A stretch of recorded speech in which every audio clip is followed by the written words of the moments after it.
¿Quién decide qué tipo de sufrimiento debe de ser contado? Y lo peligroso cuando cae en manos de mercaderes que transforman este dolor en mercancía, en publicidad para atraer a personas en estado de indefensión. Hablemos un poco de las condiciones éticas de estos testimonios en el campo de la salud mental. Mi nombre es Carlos Montoya, soy psicoterapeuta, docente y divulgador en este campo que llamamos salud mental, que realmente es salud pública. Acompáñame. Quiero empezar aclarando mi postura frente a esta situación, y es que no quiero que se malinterprete que mi crítica, mi malestar, sea hacia las personas que ejercen este testimonio. Incluso dentro de mi observación ética, considero que estas personas son también víctimas de estos mercaderes del dolor, ya que utilizan este testimonio como instrumento publicitario, generando todo un riesgo.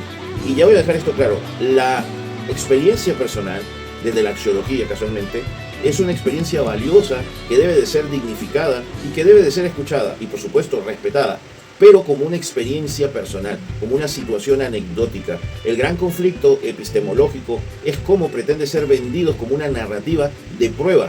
Y quiero que entiendan que es irresponsable y metodológicamente incorrecto, porque lo que debe de validar las prácticas profesionales no son una experiencia o 3 experiencias personales, sino distintos sistemas de protocolización de la evidencia científica.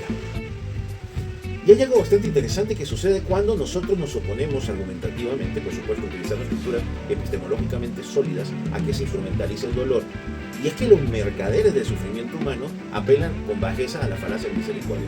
Y es, o lo hacemos por un mayor bien, que queremos que todo el mundo use las terapias psicológicas, y otra es, dice, qué daño le hace el testimonio de un pobre hombre, de una pobre mujer, que lo que quiere es decir su verdad, ¿ok? Recuerden que lo acabo de aclarar, yo no tengo nada en contra del testimonio personal, considero que desde la ética y la axiología debemos respetar su vivencia, pero el problema aquí es que estos mercaderes del sufrimiento humano, estos pornograficadores del dolor, quieren instrumentalizar el testimonio. ¿Cómo? Utilizándolo como evidencia para probablemente validar un modelo de intervención fallido. Ese es el gran conflicto, utilizar el discurso, la vivencia de una pobre persona que ha pagado para poder salir de allí, que lo han utilizado, que quién sabe por qué mejoró, porque tampoco sabemos cuál es la razón. Utilizan este testimonio, lo instrumentalizan y utilizan la imagen de esta persona para poder ellos sacar provecho, ¿no?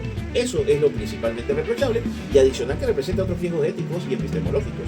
Por ejemplo, la reducción del sufrimiento a una narrativa emocional, porque casualmente este testimonio que dan las personas no puede ser un testimonio sobrio, tiene que ser un testimonio que haga casualmente que siga el guión del héroe, ¿no? El gran conflicto, la gran intervención heroica por parte de la técnica o la persona y la resolución mágica del problema, diciendo que todo aquel que viva este proceso terapéutico va a tener la misma resolución. Y ahí surge otro gran problema, que es la falsa representatividad. Y es que la gente utilizando, estos manipuladores, estos mercaderes, utilizando la empatía emocional, el sesgo de accesibilidad, la falsa representatividad, genera que las personas crean de que las condiciones en las que ellos están, que causaron su sufrimiento, su malestar, que requiere acompañamiento terapéutico, es el mismo sufrimiento, son las mismas condiciones contextuales de quien da el testimonio. Y eso no es verdad. La falsa representatividad es pensar que alguien que da un testimonio, que genera un guión emocional, me representa a mí. Las condiciones contextuales de cada individuo son tan variables que no podemos garantizar por un testimonio la eficacia. Y ese es el gran conflicto. Y ahí viene otro gran problema, que es la estetización del discurso. Nunca vas a encontrar discursos negativos, vas a encontrar discursos positivos, donde se hablan de procesos casi que mágicos, distintos pasos que se van a recorrer.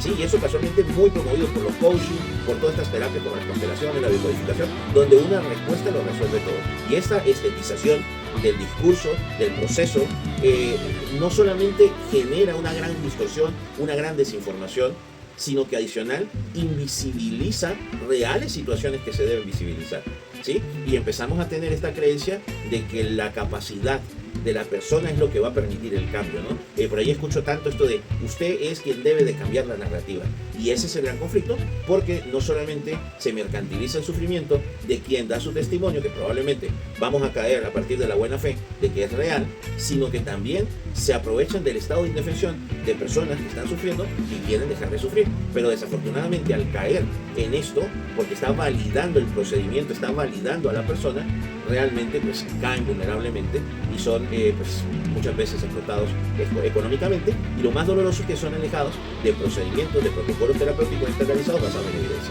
Y ahí es el gran conflicto. Entonces las preguntas serían, ¿no hay manera de generar sensibilización y divulgación utilizando la ética?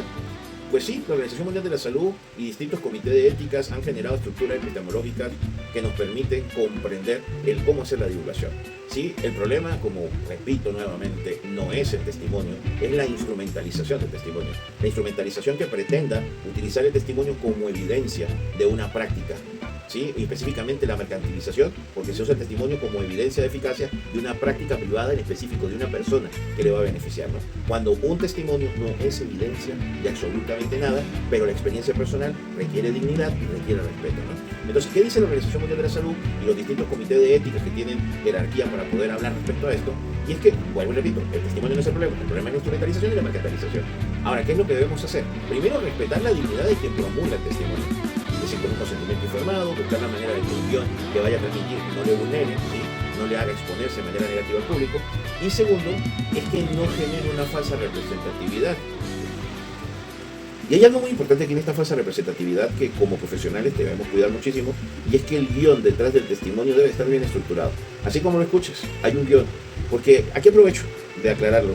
Es que una persona que vive una condición de salud, que sobreviva a una enfermedad agresiva o específicamente que lidia con una condición crónica de salud, eso no lo hace un conferencista, eso no lo hace un terapeuta, eso no lo hace un profesional del campo de la salud. ¿Por qué? Y tampoco está en la obligación de tener que liderar campañas de visibilización. Estas personas que usan su testimonio desinteresadamente, pues son muy valientes y merecen nuestro reconocimiento, pero hasta allí no son profesionales de la salud. El hecho de haber sobrevivido a una condición o haber vivido una condición de salud no los hace referentes. Por eso tenemos que tener mucho cuidado con los testimonios. Y es importante que en este guión el testimonio genere visibilidad de la condición, no de su experiencia. El hecho de que él haya vivido esa condición nos debe permitir a nosotros sentirnos tranquilos en que cada uno de nosotros podemos ser frágiles frente a esa misma condición de salud.